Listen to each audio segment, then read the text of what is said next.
course I went to was 9 days, and I went through all of the emotions I can think of in my mind. Whoa, it was absolutely crazy.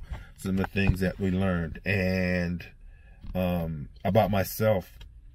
And I started realizing that there were things going on that I did and these beliefs that I put upon myself that were actually not good for me. So I started making changes. I stopped talking that trash when the family got together, and I stopped doing those things that were negative to, and I stopped being vocal about the way I felt about my mother and her walk and my brother and their walk in Christ. And what I come to find out was they were actually egging me on to keep on and continue doing that. When we would get together, they would always be like, hey, Sam, Sam, hey, you ain't gonna say this today, and it was like they wanted it to keep on going and keep the cycle going. And I recognized that. I stopped it, and they didn't want that to stop. And it got to the point where they didn't want it to stop so bad that they were going out the way, pushing that type of a narrative, the negative talk narrative that I had, the negative self-talking, the negative, the talking trash. They wanted it to continue. And I saw that, and it really scared me, because I was like, no, they want me to stay in this mode of shit talking. Really? My mother, my brother, my brothers, and my younger brother, I realized he was really hurt. There are things that had happened years ago that I have done over the years and all that trash talking that really affected him in another way. So I started seeing it, and I try to make changes on it. But you know what? It's like that old Jake from State Farm. That's all they see. All they see is Jake from State Farm in me. Nothing that I could do can change it.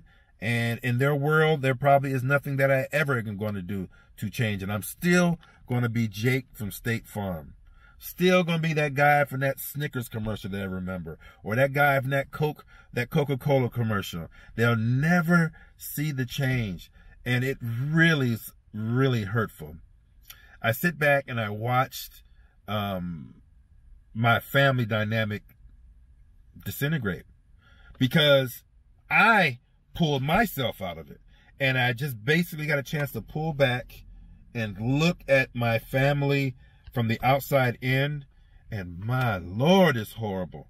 Especially when you start reading and understanding the dynamics of a narcissism and how it affects you and your life. And I am growing from that adult child that I was because of those experiences that I experienced. Not a good thing. Very tough. It's been a lot of head work, because I've been in my head fighting battles of trying to change, make a change from the past, from who I was to the man that I am. I'm no longer that child that was hurt over the traumatic things that I went through in my life, and I'm an adult, grown ass man. And I'm very, very proud of who I am. And that's why I say to myself, I am happy to be me. It's those experiences that made me who I am today. It's the ability for me to look back and say, wow, I came from that. I used to be that, and I'm no longer that. Just like an actor or an actress plays a role, I played a role in my family's dynamic, and I played it well. I'm not going to sit back and say I overplayed myself, but I was through, and I'm through playing that game. So the fact that I don't have a relationship with my family right now doesn't, well, sure, I do miss the fact that I don't go around and celebrate Mom and Dad, Mother's Day and Father's Day or anything like that. But I look at the things that was going on. They just were wrong. I thought that everything was great in my family dynamic. I thought that there was love. I thought there was a lot of things going on great. But I come to find out, they weren't. They weren't.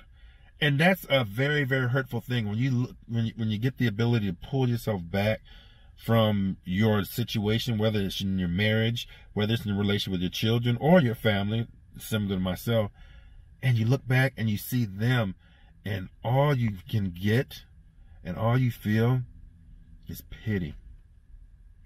I pity them, and I feel sad for them because they're stuck in this dynamic, and they want to hold me down into a position, and they want to hold that line of where they were at and keep me down there. Everybody grows.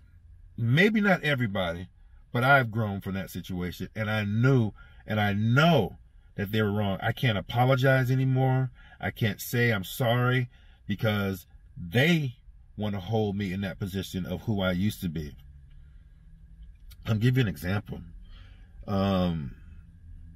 Yeah, I mentioned to you before about when I was younger and I was living in Japan. Growing up, I used to get some brutal beatings from my father. Brutal. And it was because of my teacher that I had. I mentioned to you that teacher that I had who was sending notes to my father every day. And he would say all kinds of things, and it was basically I was getting beat down. And that was in the 9th grade. We come now, I am 40 plus years old, and I'm introducing my mother to my soon-to-be wife that I'm married to now, and she goes out and she breaks out my 9th grade report card, and she goes, look at this, and she slides it over the table to her and says, look at this is Sammy's report card. And I'm looking at my report card from the 9th grade, and it's like she's saying, this is who he is.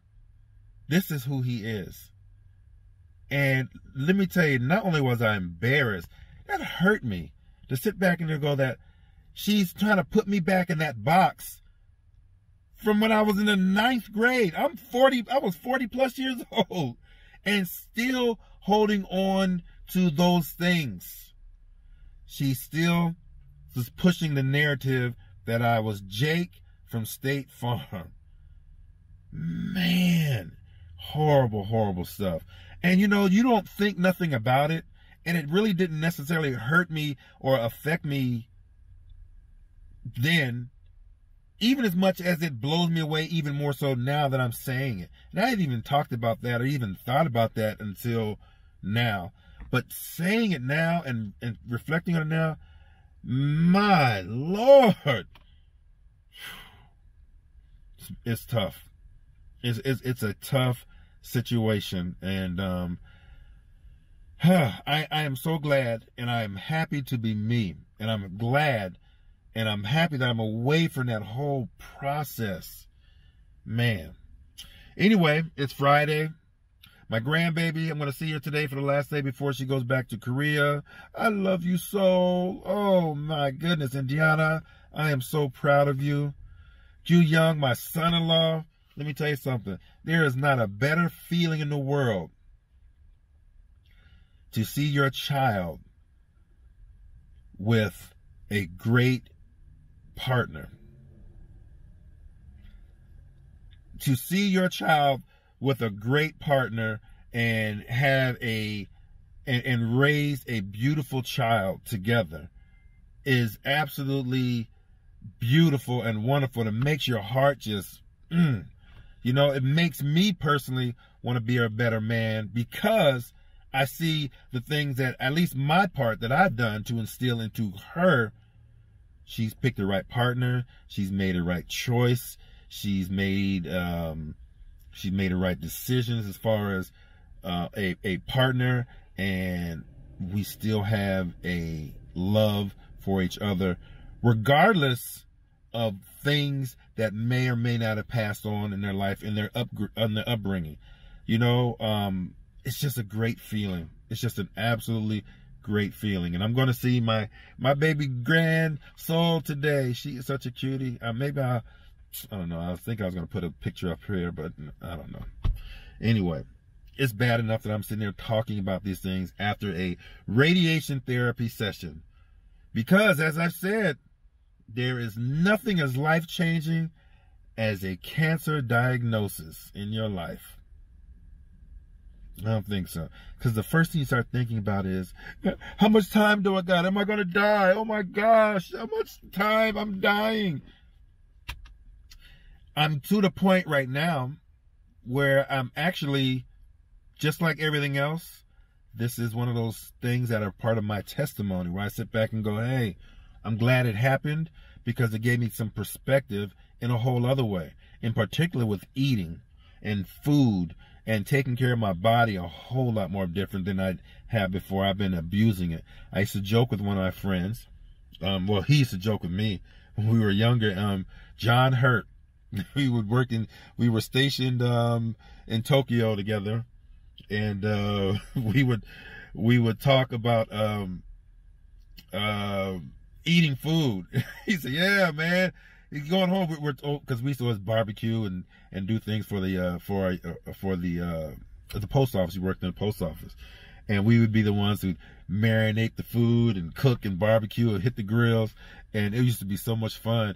And he'd be like, "Yeah, man, when you start getting older, man, you can't go home and eat them 2 or 3 rotisserie chickens." And I remember that was one of those things that was sometimes, you know, when I was growing up and getting older and, you know, working out and doing that kind of stuff, you want to get your proteins in. And I remember sitting down, I never ate 2, but I know I tore up a good whole rotisserie chicken or 2, you know, those things you get in the supermarkets. I would tear up one of those, man, and man, those are good old days. I can't do that no more. It's just not right. And that was just one of those things. I don't know what you called it back then besides gluttony, but definitely looking at taking care of myself.